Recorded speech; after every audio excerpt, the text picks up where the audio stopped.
마리아 발도로타의 하느님이시오 사람이신 그리스도의 시 제67장 성전에서 있은 예수의 성인내를 위한 시험. 명절 때의 성전. 군중이 성벽의 여러 문으로 들어오고 나가고 하며 마당과 안뜰과 회랑들을 지나서 성전의 건물 집단이 흩어져 있는 각기 다른 높이의 땅에 세워진 이 건물 저 건물로 사라진다. 저기 작은 소리로 성시를 읊으면서 예수의 가족의 집단도 들어온다. 모든 남자들이 먼저 들어오고 다음에는 여자들이 들어온다. 다른 사람들도 그들과 합쳐졌는데 어쩌면 나자렛에서 왔는지 예루살렘의 친구들인지 모르겠다. 지극히 높으신 분을 예배한 다음 내 생각에는 남자들만이 예배를 할 수 있는 장소에서 여자들은 조금 아래서 멈춰 섰다. 요셉은 아들을 데리고 마당들을 반대 방향으로 다시 건너온다. 그는 어떤 곳에 이르러 방향을 바꾸어 어떤 넓은 방으로 들어간다. 그 방은 교회당 같은 모양을 하고 있다. 나는 잘 이해하지 못하겠다. 성전 안에도 교회당들이 있는 것인가? 요셉은 레이파 사람 하나와 말을 한다. 그 사람은 줄무늬가 있는 휘장 뒤로 사라졌다가 나이 많은 사제들과 같이 돌아온다. 나는 그들이 사제라고 생각한다. 분명히 그들은 율법 지식으로 선생들이고 그래서 신자들을 시험할 직책을 맡고 있는 것이다. 요셉은 예수를 소개한다. 그보다 먼저 두 사람은 별로 높지 않은 나무 걸상에 점잖게 자리 잡은 10명쯤 되는 박사들 앞에서 몸을 깊이 숙여 인사를 하였다. 이 아이는 제 아들입니다. 석 달 열이틀 전에 율법에서 성년이라고 이르는 나이가 되었습니다. 그러나 저는 아들이 이스라엘의 계명에 따라 성인이 되기를 원합니다. 이 아이의 체질로 보아 그가 유년 시대를 벗어났고 이미 미성년자가 아님을 보여준다고 간주하시기 부탁드립니다. 이 아이의 아비인 제가 여기서 사실이라고 주장하는 것을 판단하기 위하여 친절과 정의로 시험하여 주시기를 부탁드립니다. 저는 이 시간을 위하여 그리고 그가 되어야 하는 율법의 아들로서의 품위를 위하여 이 아이를 준비하였습니다. 이 아이는 계명과 경외 전설과 양피지에 적힌 관습과 양피지에 적힌 성서의 문구들을 압니다. 매일 외는 기도와 축복을 외울 줄 압니다. 그러므로 이 아이는 사나이답게 율법 자체와 할라시아와 미드라스크와 아가다라는 율법의 3가지 분야의 설명도 알고 있습니다. 이런 이유로 저는 이 아이의 행동과 죄에 대한 책임에서 벗어나기가 소원입니다. 이제부터는 이 아이가 계명에 복종하고 계명을 소홀히 하는 데 대한 벌에 대하여 책임을 져야 합니다. 이 아이를 시험해 주십시오. 그렇게 하겠소. 얘야, 앞으로 나오너라. 이름이 무엇이냐? 나자렛의 요셉의 아들 예수입니다. 나자렛 사람, 그럼 글을 읽을 줄 아느냐? 예, 저는 씌어진 말과 그 말 자체에 들어있는 말을 읽을 줄 압니다. 무슨 뜻이냐? 보이지는 않지만 닫힌 투박한 조개껍질 속에 들어있는 진주와 같이 외양 속에 감추어져 있는 비유와 상징의 뜻도 알아듣는다는 말씀입니다. 보통이 아니고 대단히 슬기로운 대답이다. 이런 말은 어른의 입에서도 듣기가 매우 드문 일인데 어린아이에게서, 그것도 나자렛의 어린아이에게서 듣게 되다니. 10사람의 주의가 불러일으켜졌다. 그들의 눈은 그들을 자신만만하게 뻔뻔스럽지도 않지만 또한 겁도 내지 않고 올려다보는 아름다운 금발 소년을 잠시도 놓치지 않는다. 너는 틀림없이 대단히 유식한 내 선생님을 명예롭게 한다. 하느님의 지혜가 그의 올바른 마음속에 들어 있었습니다. 하지만 여보시오, 이른 아들을 두었으니 당신은 참으로 행복하오. 홀 끝쪽에 있는 요셉은 빙그레 웃으면서 몸을 굽힌다. 그들은 예수에게 3개의 다른 두루마리를 주며 말한다. 금빛 리본이 달린 두루마리를 읽어라. 예수는 두루마리를 펼쳐서 읽는다. 그것은 십계명이다. 그러나 처음 몇 마디를 읽자 심판관이 두루마리를 빼앗으면서 말한다. 계속해서 외워라. 예수는 어떻게나 자신있게 말하는지 꼭 책을 읽는 것 같다. 주님이라는 말을 할 때마다 몸을 깊이 구부린다. 누가 그렇게 하라고 가르쳤느냐? 왜 그렇게 하느냐? 이 이름이 거룩하기 때문입니다. 그래서 마음속과 겉으로 존경을 표시하면서 이 이름을 부르는 것입니다. 얼마 동안 밖에는 임금 노릇을 하지 못하는 임금님 앞에서 신하들이 절을 합니다. 그런데 임금님은 먼지에 지나지 않습니다. 영으로 밖에는 볼 수 없지만 실제로 여기 계시는 왕 중의 왕, 이스라엘의 지극히 높으신 주님 앞에서는 그분께 영원한 예속으로 속해 있는 어떤 피조물도 절을 해야 합니다. 좋다. 여보시오. 우리는 당신 아들을 힐렐이나 가므리엘에게 사사시키도록 권하오. 이 아이는 나자렛 출신이지만 그의 대답을 들으니 새로운 큰 박사가 될 것으로 기대하게 되오. 아들은 성인입니다. 그가 하고 싶은 대로 할 것입니다. 저로서는 그의 뜻이 성실하면 반대하지 않겠습니다. 얘야 듣거라. 너는 이렇게 말했다. 축일들을 거룩하게 할 것을 기억하여라. 그러나 너만을 위하여가 아니라 내 아들과 내 딸, 내 남종과 내 요종, 또한 짐 싣는 짐승에 이르기까지 안식일에는 일을 하지 말라고 말하였고, 그러면 어디 말해 보아라. 만일 안식일에 암탉이 알을 낳거나 양이 새끼를 낳으면 그 달걀이나 양 새끼를 이용해도 되느냐? 그렇지 않으면 그것을 아주 나쁜 것으로 생각해야 하느냐?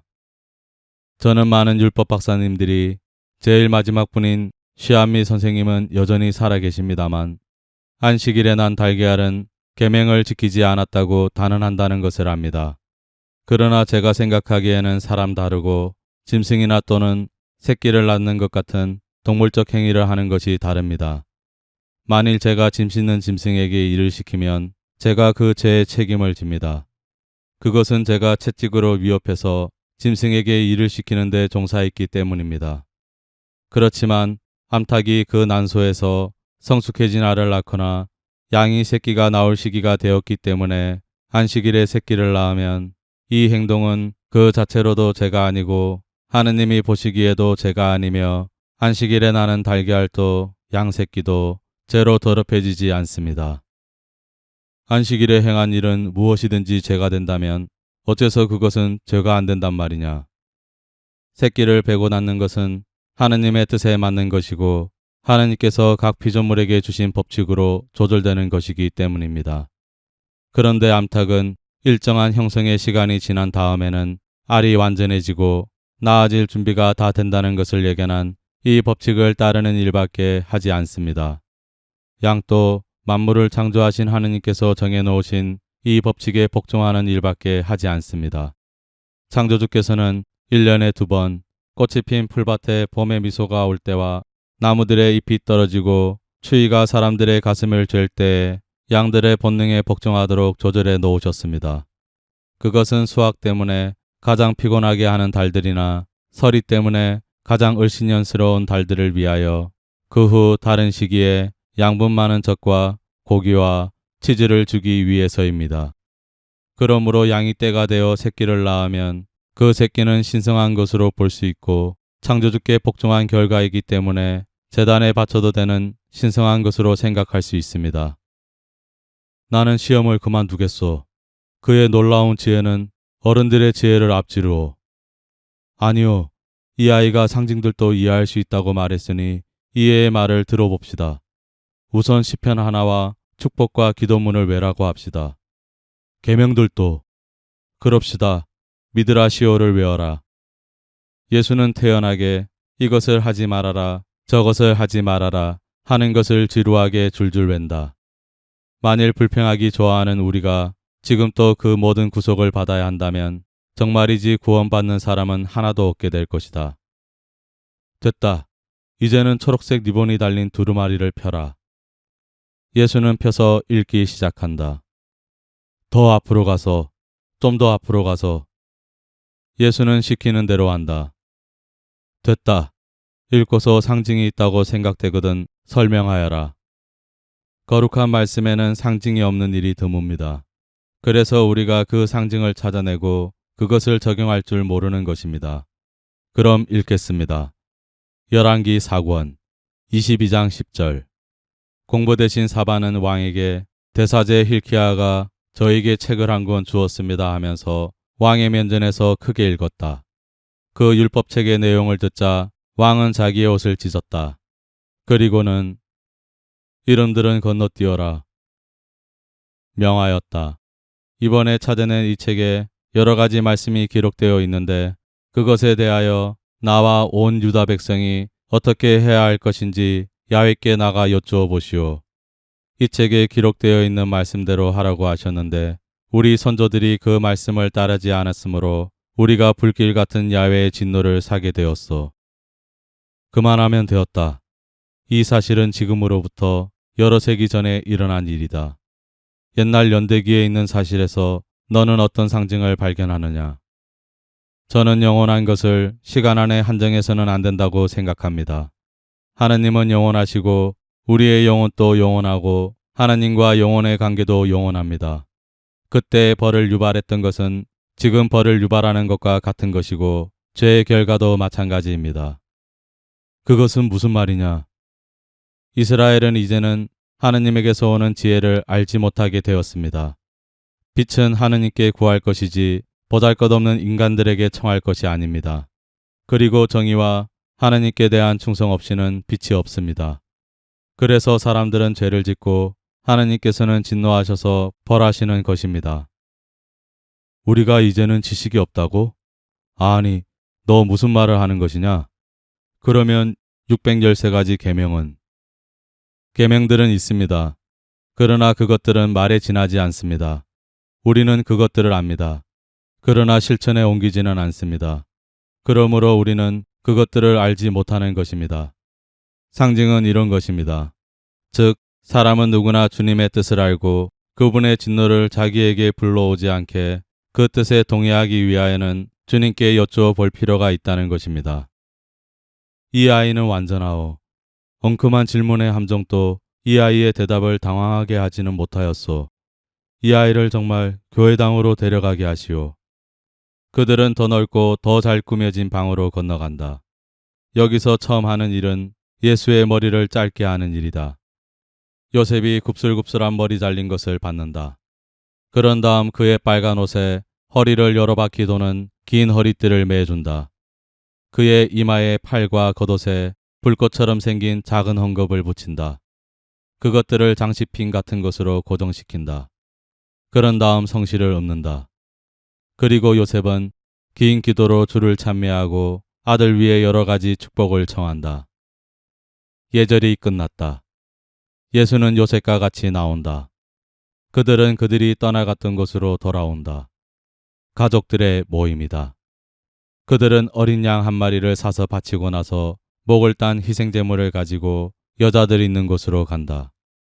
마리아는 예수에게 입맞춤을 한다. 마리아가 예수를 못 본 지가 여러 해가 되는 것 같다. 마리아는 지금은 어른의 옷과 어른의 머리털을 가진 예수를 들여다본다. 그리고 쓰다듬는다. 그들은 나온다. 그리고 이것으로 환상이 끝난다. 제68장 성전에서 예수가 박사들과 토론함. 나는 예수를 본다. 이제는 소년이다. 흰 암아포로 생각되는 감으로 만든 것으로 발까지 내려오는 속옷을 입었다. 그 위에 밝은 빨강의 장방향천을 걸쳤다. 귀에 반까지 내려오는 긴 머리에 모자를 쓰지 않았는데 머리털은 그가 더 어렸을 때 보았을 적보다 더 짙은 빛깔이다. 나이에 비하여 매우 큰 건장한 소년이다. 그러나 얼굴은 정말 어리다. 예수는 나를 바라보고 손을 내밀면서 미소 짓는다. 그러나 벌써 어른이 된 예수에게서 보는 것과 같은 다정스러우면서도 어딘가 모르게 근엄한 빛을 띤 미소이다. 예수는 혼자 있다. 지금은 다른 것이 아무것도 보이지 않는다. 예수는 줄곧 오르락내리락하는 돌이 많은 작은 길 위에 있는 작은 담에 가까이 있다. 그 길 가운데에는 비가 올 때에는 개울로 변하는 움푹 파인 곳이 있다. 지금은 날씨가 좋기 때문에 말라 있다. 나도 담으로 가까이 가서 예수가 하는 것과 같이 주위와 아래를 보는 것 같다. 나는 줄이 고르게 서 있지 않은 일단의 집을 본다. 높은 집, 낮은 집이 있고 향이 각각 다르게 앉아 있다. 마치 우중충한 땅에 흰 조약돌 한 줌을 던져놓은 것과 비슷하다. 서투르기는 하지만 꽤 들어맞는 비유이다. 큰 길 작은 길들이 이 흰 가운데에 정맥과 같이 나타난다. 여기저기 담 사이에는 나무들이 보인다. 꽃이 핀 나무도 많고 새잎이 덮인 나무도 많다. 봄인가 보다. 내가 보아서 왼쪽에는 건물들이 있는 세 개의 질서정연한 단으로 되어 있는 큰 집단이 있고 또 탑들과 마당들과 회랑들이 있는데 그 가운데는 더 높고 장엄하고 매우 화려한 둥근 지붕들이 달린 건물이 있는데 그 둥근 지붕들은 굴이나 금 같은 금속을 입힌 것 같이 햇빛에 반짝인다. 이 전체의 요새인 것처럼 M자 모양의 총안이 꼭대기에 장치된 성벽이 에워싸고 있다. 꽤 좁고 불쑥 내민 길에 걸쳐서 세워진 다른 탑들보다 더 높은 탑이 이 넓은 집단 위에 우뚝 솟아 있다. 엄격한 보초와도 같다. 예수는 이곳을 뚫어지게 쳐다보다가 몸을 돌려 처음에 하던 대로 다시 등을 담에 기댄다. 그리고 건물 집단 맞은편에 있는 작은 산, 그 밑에까지는 집들이 있다가 그 다음에는 아무것도 없는 작은 산을 바라다본다. 거기에서 길이 고리 모양으로 되어 끝나고 그 저쪽으로는 장방향도를 불규칙적이고 고르지 못하게 깐 길밖에 없다. 그 돌들은 집정관 시대의 로마의 도로에 깔았던 돌처럼 엄청나게 크지는 않다. 오히려 비아레치오의 오래된 인도에 깔려있는 전형적인 돌들과 비슷하다. 그 돌들이 아직 비아레치오에 있는지 모르겠다. 그러나 고르게 깔리지는 않았다. 나쁜 길이다. 예수의 얼굴이 하도 근엄하게 되어서 나는 그 작은 산 위에서 그의 침울의 원인이 무엇인지 찾아보기 시작하였다. 그러나 특별한 것을 아무것도 발견하지 못하였다. 그것은 헐벗은 작은 산이다. 그뿐이다. 그런데 나는 예수를 잃었다. 과연 내가 뒤돌아보았을 때 예수는 거기 있지 않았다. 그리고 나는 이 환상을 보면서 깜빡 졸았다.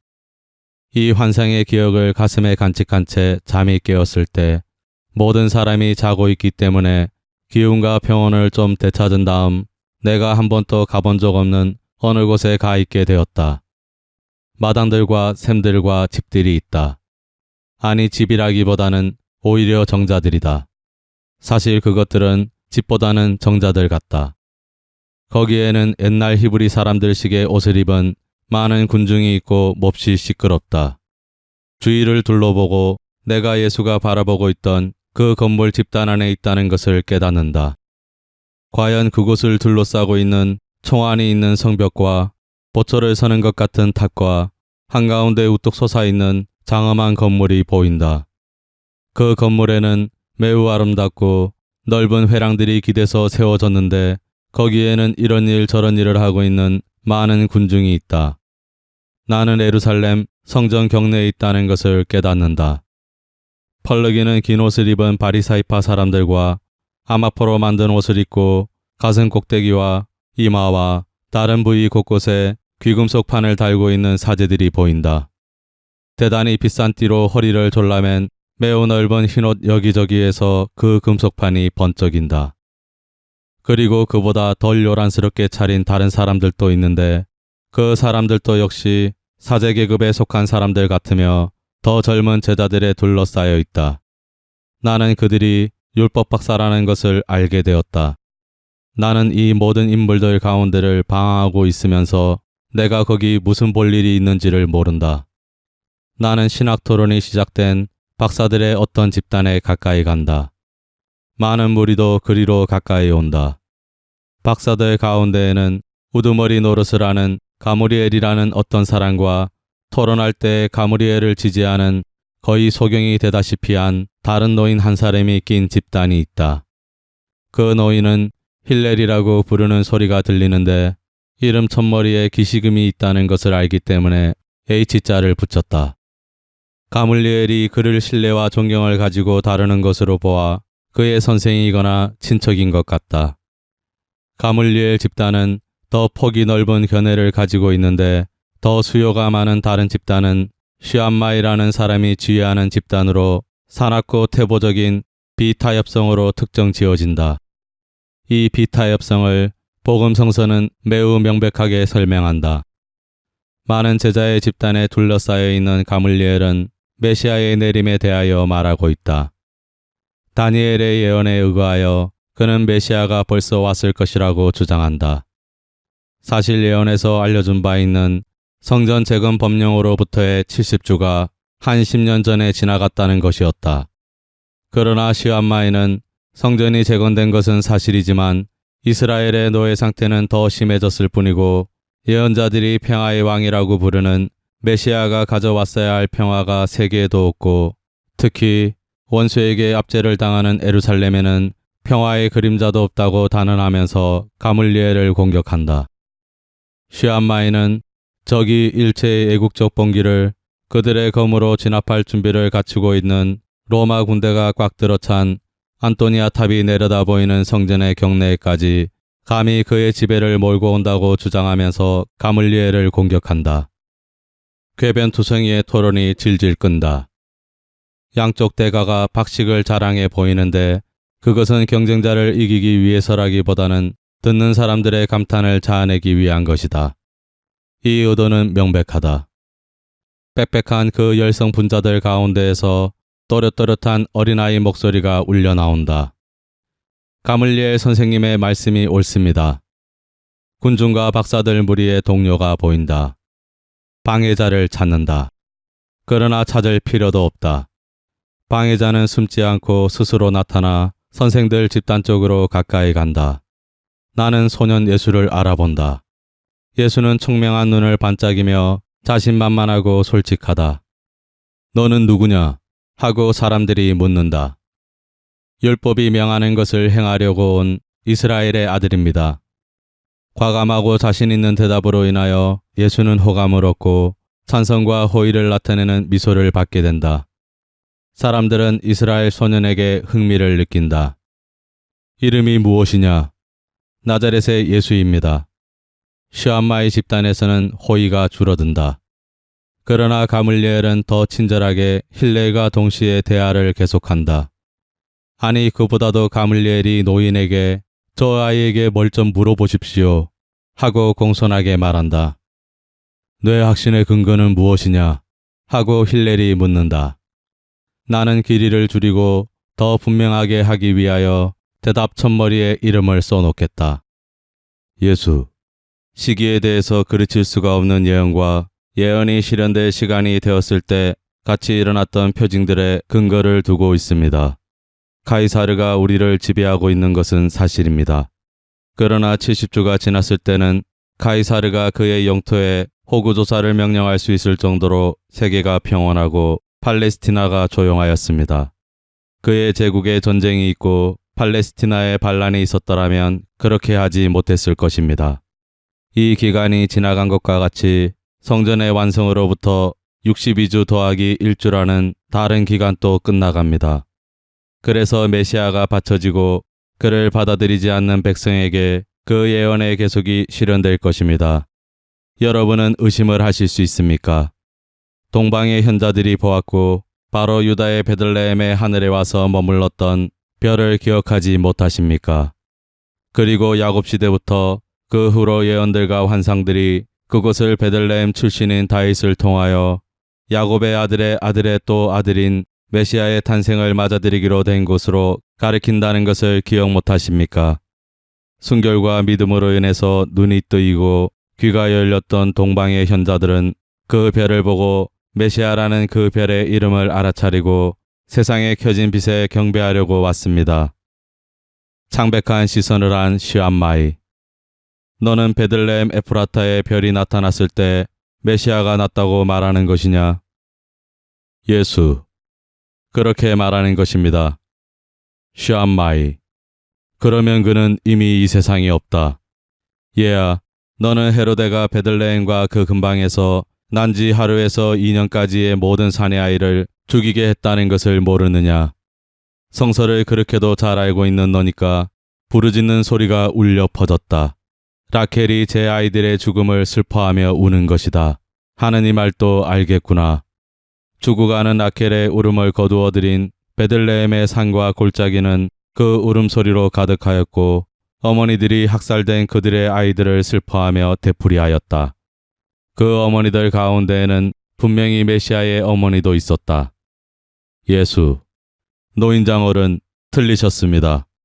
라켈이 고통의 아들을 낳았던 그곳에서 새로운 라켈이 하늘에 계신 아버지의 가장 사랑받는 아들, 그분의 오른편에 앉아있는 아들, 그의 왕권 아래 모든 백성들을 모으고 그들을 가장 무서운 노예 상태에서 해방하기로 되어 있는 아들을 낳았기 때문에 라켈의 울음은 호산나로 변했습니다. 샤마이. 그렇지만 그가 죽었으면 어떻게 그렇게 되겠느냐? 예수. 엘리야에 대한 말씀을 읽지 못하셨습니까? 엘리야는 불수레에 실려서 들려갔습니다. 그런데 주 하느님께서 당신의 임마누엘이 당신 백성의 메시아가 되도록 그를 구하실 수 없었겠습니까? 이스라엘 백성이 발을 적시지 않고 그의 땅에 도달하도록 모세 앞에 바다를 갈라놓으신 그분이 당신의 아들, 당신의 그리스도를 잔인한 사람에게서 구하라고 당신 천사들에게 명령하지 못하셨겠습니까? 여러분에게 확실히 말합니다만 그리스도는 살아있고 여러분 가운데 있습니다. 그리고 그의 때가 오면 그의 능력을 가지고 나타날 것입니다. 밑줄 친 말을 할 때 예수의 목소리는 쩡쩡 울려 공간을 채운다. 그의 눈은 한층 더 빛나고 능력과 약속으로 자극되는 것 같으며 그는 어떤 선서를 하는 것처럼 오른팔과 손을 내민다. 그는 한 소년이다. 그러나 어른과 같이 엄숙하다. 힐렐. 얘야, 누가 그 말을 가르쳐 주었느냐? 예수. 하느님의 성령입니다. 저는 사람인 선생이 없습니다. 여러분이 제 입으로 들으시는 것은 하느님의 말씀입니다. 힐렐. 얘야, 너를 자세히 보게 우리 가운데로 오너라. 내 믿음의 저판이 내 바람이 다시 살아나고 내 영혼이 내 영혼의 태양으로 빛난다. 그러면서 예수를 가물리엘과 힐렐 사이에 있는 높은 의자에 앉히고 그더러 읽고 해석하라고 두루마리들을 갖다 준다. 이것은 규정에 따른 시험이다. 군중이 몰려와서 듣는다. 예수는 앳된 목소리로 읽는다. 내 백성아, 마음을 달래라. 예루살렘의 노예 생활이 끝났으니 그의 마음에 말하고 그를 위로하여라. 광야에서 외치는 어떤 사람의 목소리가 있다. 주의 길을 닦아라. 그러면 주의 영광이 나타날 것이다. 슈암마이. 나자렛 아이야, 보아라. 여기서는 노예 상태가 끝났다고 말한다. 그런데 우리는 지금같이 노예 생활을 한 적이 일찍이 없었다. 여기에서 선구자 이야기가 나오는데 선구자가 어디 있느냐? 너는 허튼 소리를 하는 것이다. 예수. 분명히 말씀드리지만 선구자가 권고하는 것은 다른 사람들보다도 선생님입니다. 선생님과 선생님 비슷한 분들에게 말입니다. 그렇지 않으면 선생님은 주의 영광을 못 보실 것이고 하느님의 말씀을 못 알아들으실 것입니다. 옹졸함과 오만과 허위가 선생님이 보고 듣지 못하게 방해하겠기 때문입니다. 슈암마이. 선생님에게 그런 말을 한단 말이냐? 예수. 저는 이렇게 말합니다. 그리고 죽을 때까지 이렇게 말하겠습니다. 제 이해관계 위에는 주님의 이해관계가 있고 제가 진리의 아들인 만큼 진리에 대한 사랑이 있기 때문입니다. 그리고 선생님을 위해 덧붙여 말씀드리지만 예언자가 말하고 저도 말하는 노예 상태라는 선생님이 생각하시는 노예 상태가 아니고 완전 또 선생님이 생각하시는 완전이 아닙니다. 오히려 이와는 반대로 메시아의 공로로 사람은 그를 하느님께서 떼어놓은 악의 노예 상태에서 해방될 것이고 그리스도의 인호가 일체의 속박에서 해방되어 그의 영원한 통치에 복종하는 모든 영에 박힙니다. 다윗 가문이여, 내게서 난 싹으로 온 땅을 뒤덮고 하늘에까지 이르는 큰 나무가 된 내 앞에 모든 민족이 머리를 숙일 것이다.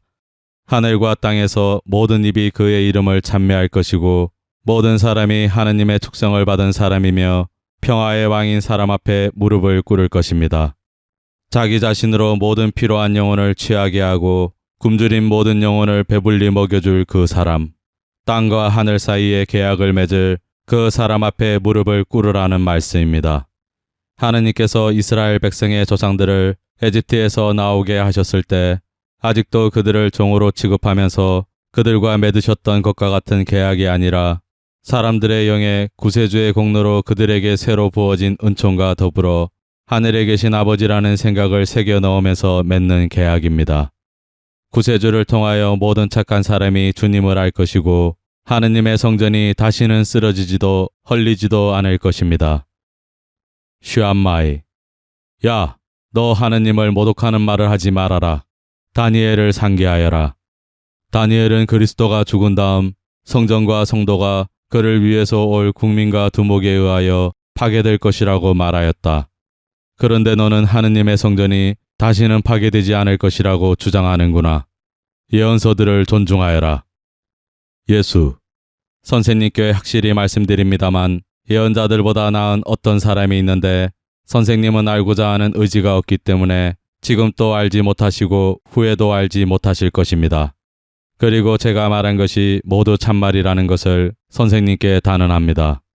진짜 성전은 다시는 죽음을 당하지 않을 것이고 오히려 그것을 거룩하게 하시는 분과 같이 다시 살아나 영원한 생명을 누릴 것이고 세상 마칠 때에는 하늘에서 살 것입니다. 힐렐, 얘야, 학계는 이렇게 말한다. 문민족이 바라는 이가 올 것이다. 내가 내리는 영광이 이 성전에 차고 넘치리라. 그리고 지금 짓는 이 성전이 예전의 성전보다 더 영화로울 것이다 하고 그가 말하고자 하는 것은 아마 내가 말하는 것과 같은 성전인 모양이구나. 예수, 선생님, 그렇습니다. 그가 말하고자 하는 것이 이것입니다. 선생님은 정직하시기 때문에 빛을 향해 가시게 됩니다. 그래서 선생님께 말씀드립니다. 그리스도의 재언이 완성되면 평화가 선생님께로 올 것입니다. 선생님은 아기가 없는 이스라엘의 자손이시기 때문입니다. 가물리엘, 예, 예수야. 예언자들이 말하는 평화 말이다. 만일 전쟁이 와서 이 백성을 파멸시키면 어떻게 그 평화를 바랄 수 있단 말이냐. 말 좀 해서 나도 밝혀다오. 예수, 선생님은 그리스도가 나던 날 밤 거기 있던 사람들이 무슨 말을 했는지 기억 못하십니까? 착한 뜻을 가진 사람들에게 평화라고 천사들의 무리가 노래했다는 말을요. 그러나 이 백성의 뜻은 착하지 않습니다. 그래서 이 백성은 평화를 얻지 못할 것입니다. 이 백성은 인간적인 권력을 지닌 왕을 기다리고 있는데 그는 정신의 왕이기 때문에 의인이요 구세주인 그 왕을 알아차리지 못할 것입니다. 그리스도는 이 백성의 마음에 들지 않는 것을 설교하겠기 때문에 이 백성은 그를 사랑하지 않을 것입니다. 그리스도는 전차와 기병들을 갖춘 적과 싸우지 않고 주님을 위하여 창조된 사람의 마음을 극악한 향락 쪽으로 기울여지게 하는 영혼의 원수들과 싸울 것입니다. 그런데 이것도 이스라엘이 그에게서 기대하는 승리가 아닙니다. 예루살렘아, 너의 왕은 암나귀와 나귀 새끼를 타고 즉 이스라엘의 의인들과 이방인들을 데리고 올 것이다. 그러나 여러분에게 말합니다만 나귀 새끼가 그에게 더 충실해서 암나귀보다 앞서서 그를 따를 것이고 진리와 생명의 길에서 커질 것입니다. 이스라엘은 그의 악이 때문에 평화를 잃을 것이고 그들로 인하여 고통의 인간이 되리라고 이사야가 예언한 그들의 왕에게 당하게 한 것과 같은 고통을 여러 세기를 두고 당할 것입니다. 슈암마이, 나자렛 녀석아, 내 입에서는 유치한 말과 동시에 하느님을 모독하는 말이 나온다. 대답 좀 해보아라. 그래, 선구자가 어디 있단 말이냐? 언제 우리가 선구자를 언제 가졌었단 말이냐? 예수, 선구자는 존재합니다. 보아라, 나 이제 특사를 보내어 나의 행착기를 닦으리라. 그는 너희가 애타게 기다리는 너희의 상전이다. 그가 곧 자기 궁궐에 나타나리라 하고 말라키가 말하지 않았습니까? 그러므로 선구자는 바로 그리스도를 앞서옵니다. 선구자는 그리스도와 같이 벌써 와 있습니다. 만일 주의 길을 닦는 사람과 그리스도 사이에 여러 해라는 간격이 있으면 모든 길이 막히고 빗나가고 할 것입니다. 하느님께서 그것을 아시고 선구자가 다만 1시간만 주인보다 앞서가도록 결정하셨습니다. 여러분이 이 선구자를 보시면 여러분은 그리스도의 전도가 시작되었구나 하고 말할 수 있을 것입니다. 선생님께 말씀드립니다만 그리스도가 이 길로에서 오게 되면 많은 눈을 뜨게 하고 많은 귀를 듣게 할 것입니다. 그러나 그것은 선생님의 추종자들도 아니고 선생님 같은 사람들도 아닙니다. 선생님네는 그리스도가 여러분에게 생명을 갖다 주는 대신에 죽음을 그에게 줄 터이니까요. 그러나 이 성전보다 더 크고 지성소에 들어있는 장막보다 더 높고 지품 천사들이 바치고 있는 영광보다도 더 높이 구세주가 그의 옥좌와 제단에 앉게 되면 하느님을 죽인 자들에 대한 저주와 이방인들을 위한 생명이 그의 수없이 많은 상체에서 흘러나올 것입니다. 그것을 모르시는 선생님, 되풀이해서 말씀드립니다마는 그리스도는 인간적인 지배를 하는 왕이 아니고 영적인 왕국의 왕이며 그의 신민은 오직 그들의 사랑을 통하여 그들의 영으로 다시 태어날 줄을 알고 또 요나와 같이 한번 태어난 다음 다른 고장에서 다시 태어날 줄을 알 그런 사람들 뿐이겠기 때문입니다. 즉, 참 생명을 인류에게 줄 그리스도를 통하여 올 영적인 재생으로 하느님의 자녀들이 될 사람들 말입니다. 시암마이와 그의 측조자들, 이 나자렛 녀석은 사탄이다. 힐렐과 그의 추종자들, 아니요, 이 아이는 하느님의 예언자요. 얘야, 우리와 같이 있어라. 이 늙은이가 아는 것을 내 지식에 넘겨주겠다. 그러면 너는 하느님의 백성의 스승이 될 것이다. 예수, 진정으로 말씀드립니다. 선생님 같은 분이 많이 있으면 구원이 이스라엘에 올 것입니다. 그러나 제 때가 오지 않았습니다. 하늘의 목소리가 제게 말합니다. 그래서 저는 제 때가 오기까지 고독한 가운데에서 그 목소리를 들어야 합니다. 때가 오면 제 입술과 제 피로 예루살렘에 말하겠습니다. 그러면 제 운명은 예루살렘에 의하여 돌로 맞고 암살당한 예언자들의 운명과 같이 될 것입니다. 그러나 제 존재 위에는 주 하느님의 존재가 있어 저를 당신 영광의 발판을 삼으시라고 저 자신 그분께 복종하면서 그분이 세상을 그리스도의 발판을 만드시기를 기다립니다. 제 때에 저를 기다리십시오. 이 돌들이 다시 제 목소리를 들을 것이고 제 마지막 말을 듣고 떨 것입니다. 이 목소리로 하느님의 말씀을 듣고 이 목소리를 통하여 하느님을 믿을 사람들은 행복합니다. 이 사람들에게는 그리스도가 자기의 왕국을 줄 것인데 여러분의 이기심이 그 왕국이 순전히 인간적일 것이라고 상상하고 있지만 사실은 천상적인 것입니다. 이 나라가 임하라고 저는 이렇게 말합니다. 주님, 당신의 종이 당신의 뜻을 행하려고 여기 왔습니다. 저는 주님의 뜻을 완수하기를 열망하니 그 뜻을 완전히 이루십시오. 하고 그리고 여기서 영적인 정열로 불타는 얼굴을 하늘을 향해 쳐들고 팔을 벌리고 어리둥절한 박사들 가운데에 서 있는 예수의 환상이 끝난다. 1944년 1월 29일. 저는 여기서 확실히 신부님의 관심을 끌 두 가지 일을 말할 것이 있고 또 잠이 깨면 그 말을 쓰겠다고 결정도 하였었습니다. 그러나 그보다 더 급한 다른 이야기들이 있기 때문에 그것은 나중에 쓰겠습니다. 제가 처음에 말하려고 하던 것을 여기에 쓰겠습니다. 신부님은 오늘 제가 어떻게 힐렐과 가물리엘의 이름과 시암마이의 이름을 알 수 있었느냐고 물으셨지요. 그것은 제가 제2의 목소리라고 부르는 목소리입니다. 이 목소리가 이런 것들을 제게 말해줍니다. 이것은 제게 쓰라고 불러주는 내 예수님과 다른 사람들의 목소리보다는 좀 덜 느낄 수 있는 목소리입니다.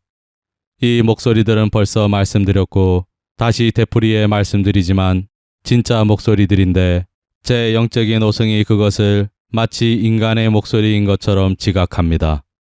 저는 그 목소리들을 마치 어떤 사람이 아주 가까이에서 제게 말하는 것과 똑같이 다정스럽거나 분개한 목소리로 유쾌하거나 슬픈 목소리로 느낍니다. 그런데 이 제2 목소리는 반대로 제 영 안에서 말하는 빛 또는 직관 같은 것입니다. 제 영 안에서라고 했지 제 영에게라고 하지 않았습니다.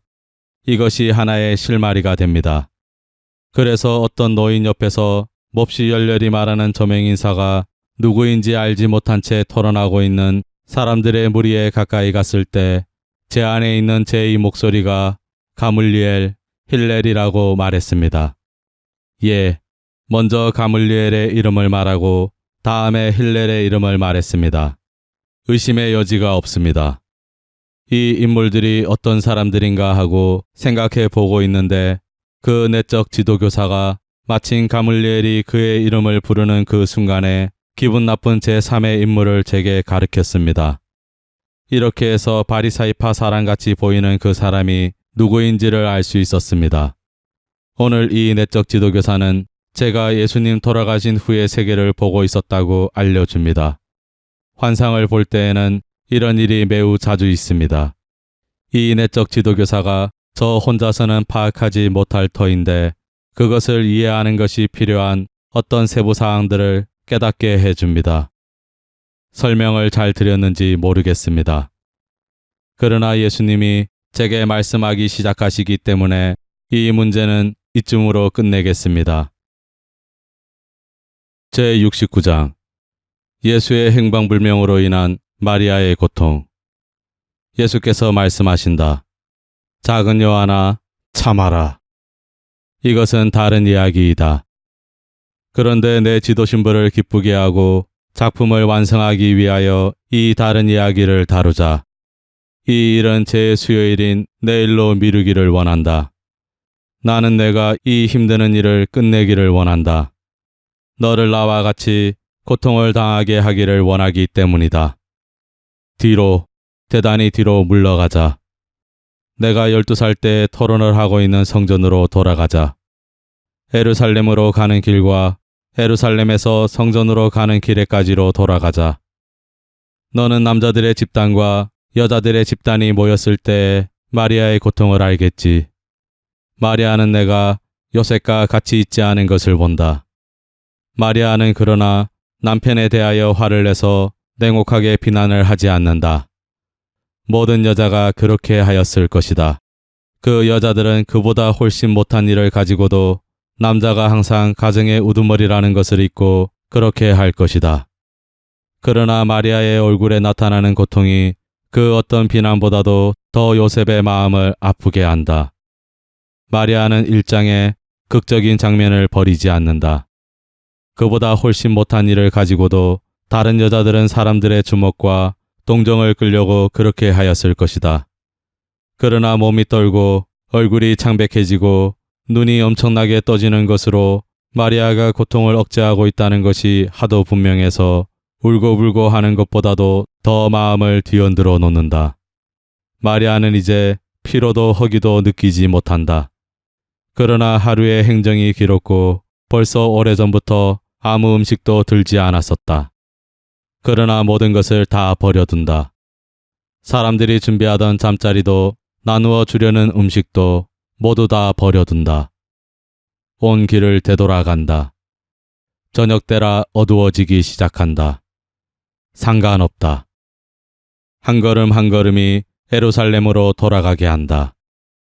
마리아는 대상들과 순례자들을 붙잡고 물어본다. 요셉은 마리아를 따라가며 도와준다.